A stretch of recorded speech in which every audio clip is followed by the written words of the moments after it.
What it is, y'all, it is your old boy Pilk, and I'm coming back today with more Danmachi. Now, today we're going to be talking about the new incoming Familia Rush. Now, Familia Rush, unlike Royale, is the one where it's a big raid boss, and every single time you beat a boss, a new one comes in immediately. It's not... Royale's the one where, you know, every couple of days a new one opens. This is the one where you have to be ready to basically battle each and every one in rapid succession. Now, you have 4 attempts a day, and you have to unlock the last 2 attempts, so make sure you're running events every single day. Let's get into this, and let's talk about what each boss is. Now, boss number 1, it's always AoE. Gremlins times 5. Ogre Killer is effective. Light physical attack is also effective. Remember, this is always going to be geared towards whatever banners are currently live. Let me just say this. Light physical attack is effective, but magic resistance is neutral. You will most likely, if you have a good light magic team left over from like 3rd anniversary or something like that, you will most likely be able to get away with quite a bit. You'll most likely be able to just absolutely clobber this event. You're not going to get like top marks, but you'll probably do quite well for yourself. All right. That is to say, Ogre Kill is effective, but Ogre Killer, Ogre Killer is a 50% modifier. But some of those other teams are absolutely disgusting too. Enemy skills, allies increase physical resistance and magic resistance.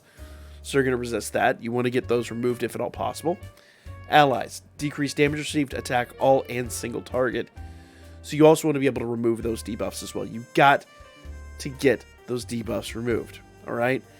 Remember, that's decreasing the amount of damage you're going to produce on them. So if you can remove those debuffs, you're going to be able to do a lot more damage. This is not like the last one. This is all about doing as much damage as possible over the lifetime of this run. You have 7 turns to produce a lot of damage. Really nice. All right. So let's talk about this. Physical resistance down 30. Light resistance down 60. Water resistance up 60, so water is a big no-no. You do not want to use water. Literally everything else is neutral. I'm willing to bet, as I said before, a Magic Light team will still produce really good numbers. I haven't tested it. Obviously, this isn't live by the time I'm recording this, but I can almost guarantee you could try those out, and you should be able to get good results with that. It says down here, light physical attack is effective. All targets will be helpful since there are multiple enemies, but they may use a skill to produce all target damage. You are recommended to deal with it by using the new Azure Princess Eyes, who has Ogre Killer and an additional action to remove all target reduction. They're trying to push Eyes. Also, their physical and magic resistance gets increased, so remove them as you fight them based on your party's formation. Notice Eyes is the only one they're recommending there. So just go at this with the best team you got. You'll be able to get some pretty good marks. Light hasn't had a major buff. They've had a few buffs here and there, but nothing groundbreaking basically since 3rd anniversary. Yes, I know. I hear you guys. They have some great units out there. I'm just simply saying that team probably will be able to do really good, and that team is a 1.5 years old now. So don't get too bogged down in having to have the new units. I'm willing to bet you got a team for this most likely. Let's move on to enemy number 2. Hobgoblins. Ogre Killer, once again, effective. Water magic is effective, okay? On this one, they do want you to use water. Allies decrease damage received, type single target, and increase strength and guard rate. So be careful of that strength. Won't be much of a factor the first 2 or 3 times you run this. By the later rounds, especially if you're on a Familia that's killing these on the regular, later rounds that might become a little dangerous, but rarely do you on most Familias, you're probably not going to see any kind of major benefit from that. Or, I guess, deficit from that, for lack of a better way to put it. Enemy resists. Physical resistance up 30. Magic resistance down 30. So you really want to use a magic team if at all possible. Water resistance down 30. Light resistance up 40. So they're really trying to push you to use a water team.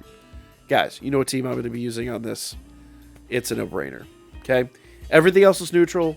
Use a water magic team. You're going to wreck this event out.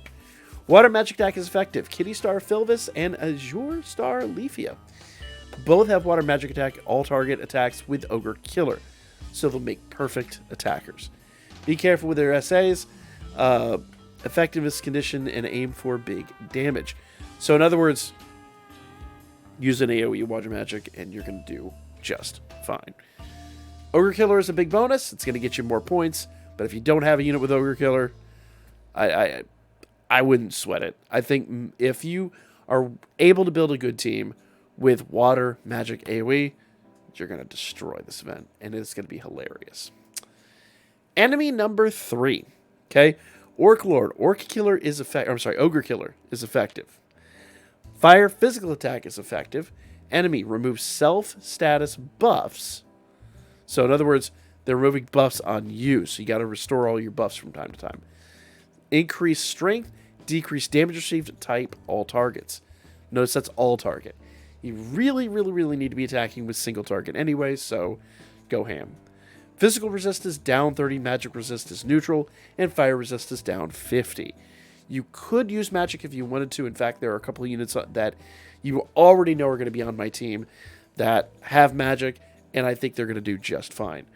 Water and light are both resisted heavily, so don't use water and light. Use fire, physical if at all possible, but if you got magic, which I think there's one unit in there you have to use that as magic anyway, just to get the maximum buff out, I think you'll be fine. Everything else is neutral. Just like I said, fire will build a fire team. You're going to do just fine. You don't need an Ogre Killer. You don't need the brand new units. Just build a fire team. You're going to do great. Notice the only thing they're really telling you here is Foxy Star Arahime will make a good attacker for having single target and attack with Ogre Killer. That's pretty much all they're saying. Other than that, just build a good team. Good fire team. You'll be golden. The enemy will remove buffs in the middle, so remember to cast them back on.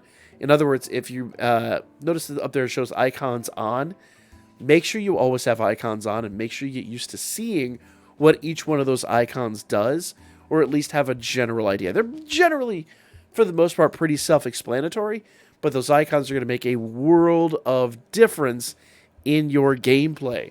Believe me, for a long time I turned them off too because they make the game look kind of ugly. But from a utility standpoint, from a function standpoint, they're indispensable. Trust me on that, okay? So, basically for this one, just make sure that you keep an eye on your buffs. Make sure your buffs are in play. I don't know what turn they're going to be removed on. I'm going to guess turn 4. Because remember, in all these, you only get 7 turns. So you've got this many. And if you don't pay attention, you will lose out very quickly. Now, there are trial runs, or mock runs, I'm sorry. Make sure you do your mock runs. Make sure you get all those in. But other than that, good luck to you. Like, comment, share. I'll be back with more Danmachi, and we're going to try out some of these other teams and compare the top numbers to the numbers you could produce with, just the general teams most of us probably have chilling. I'll be back for you guys really, really soon with that.